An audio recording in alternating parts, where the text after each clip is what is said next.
So my name is Shelley Burrows and I am the Clinical Operations Manager for ACT International, and I currently work with fostered and adopted children, but also with refugees, with training those who work with refugees, working with refugees, trauma in refugee populations, the cultural aspect of trauma, and then some basic guidelines. What kinds of trauma is there? What can I look for? What can I expect? And what can I do?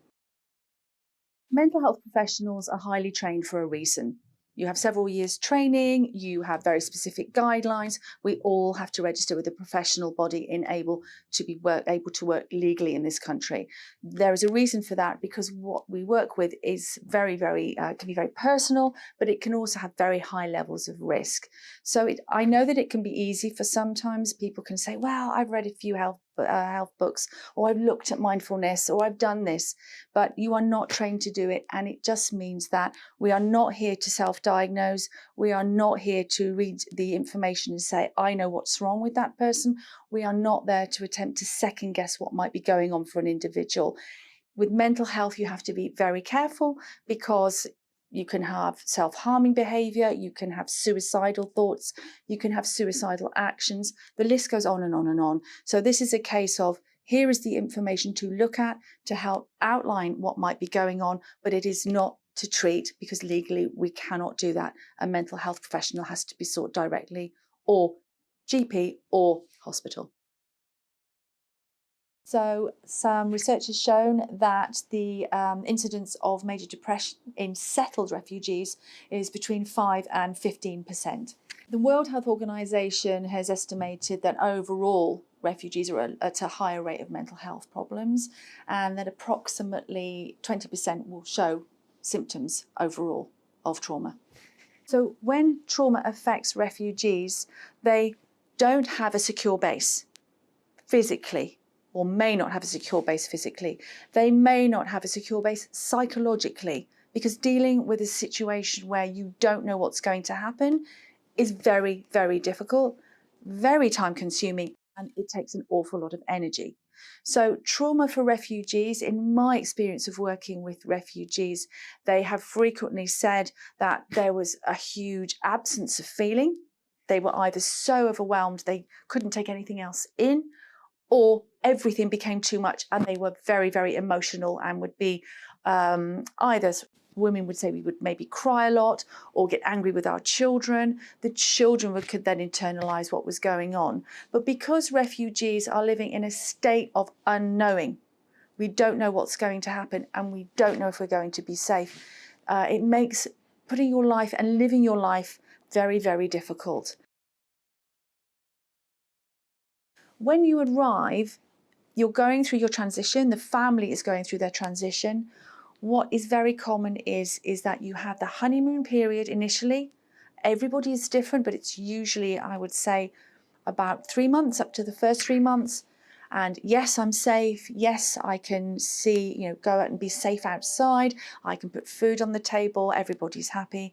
But then the reality starts to set in, where your children might be at school, you might not be able to have the ability to work, etc., etc. And that resettlement trauma is where part of you is sad at leaving, part of you may be worried about your family who's remaining, because if you're a refugee, your family links are very important. It's very, very unlikely that your extended family will be with you at all. And then you suddenly realise that what you thought it was going to be and what it actually is are two very, very different things. Every single person is different.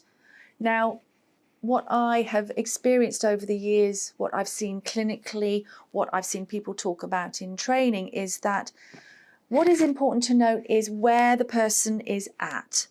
So for instance, if you are, for argument's sake, everything's going well for you, you're happy, you're in good health, you might be having a good family life, you've had a nice holiday, you're feeling good. A trauma will have less of an impact if, for argument's sake, you're struggling financially, you have health issues. It's always important to remember, are there any major anniversaries that might be going on? Because if an anniversary comes up and then there's a trauma, it will impact that and make it increasingly more of a trauma.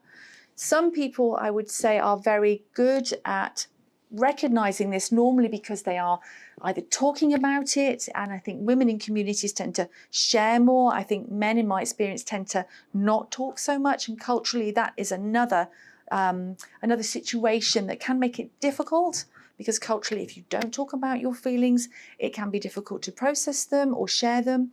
And when with children in particular, if it's a situation where they are encouraged to look at their feelings and that they are all right to be separate from their parents and they are not expected to be the same as everyone else in their family, that can also be somewhere where mental health support is needed.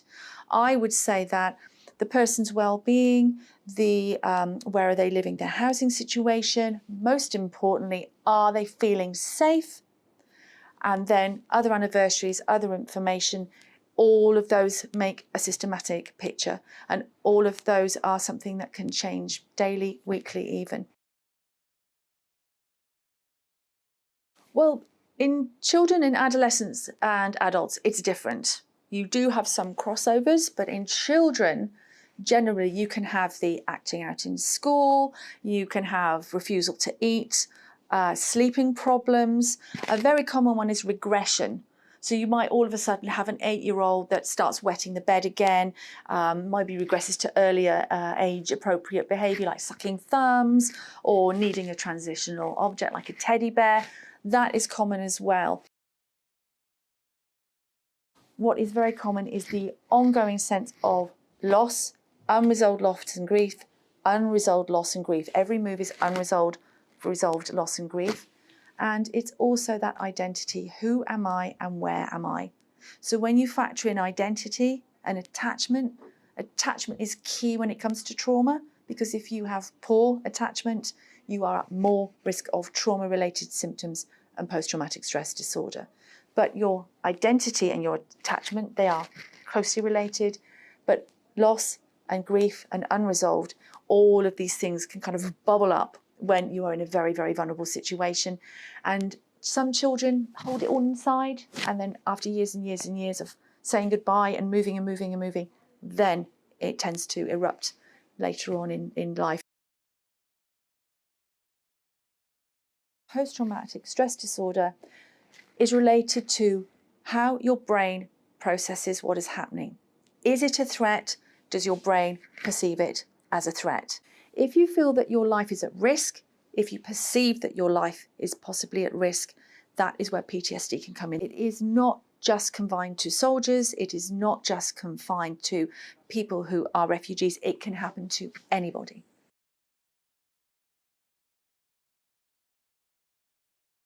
You will have bad days. There will be things that remind you. Think about, are there important things taking place in your home country? Is it an important holiday? Is it an important birthday or anniversary? Those things usually will trigger something. But the bottom line is, if you are able to look after yourself, make sure that you get enough sleep, you're eating properly, you are socially connecting or remaining socially connected with people, that will help. I think if you're from faith, if you have a very strong faith background, that is incredibly helpful for a lot of people. And a lot of families that I work with that had very, very strong faith backgrounds, that was often the first port of call. Community and culture are so intrinsically linked. And when you have lost that community and you're out on your own, that is where if there's nothing else, then that's where counselling and therapy can come in.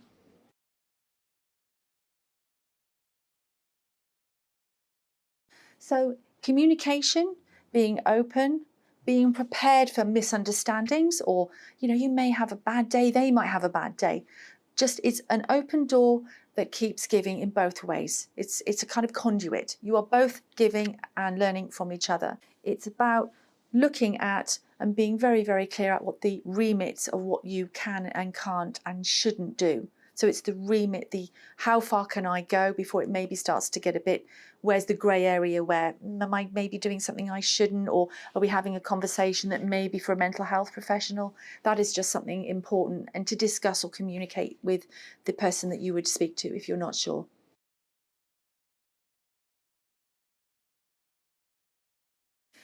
I would say No, I would not recommend asking them. It may be something that comes up later, but let them be in control of what is being discussed and what is being shared. It is very, very important for people who've experienced trauma to feel control in order to feel safe. So whereas you might think, I really would want to know the history, I really want to know what happened, this could be something that could make things very, very problematic. It could bring up all sorts of issues. It could bring up all sorts of difficult feelings and then resulting problems. So I would not recommend asking directly. If they want to talk to you about it, then that will come in their time. Signposting is key. It's the GP. In some cases, if you live in an area where you have access to other resources, or there might be, you might have Mind, you might have other refugee-based support services. They do seem to be on the rise in the area that I'm from anyway. And also that you may have CAMS, any National Health Service, Child and Adolescent Mental Health Service. There are services out there, but I would always suggest, specifically if it involves the NHS, to get on a waiting list as soon as you can. So that isn't about saying it's a knee-jerk reaction. It's just the GP is always a good place to go if you are not sure. And if you are not sure, that would always be my first point of call, just to make sure that they get signposted in the right direction to the right people.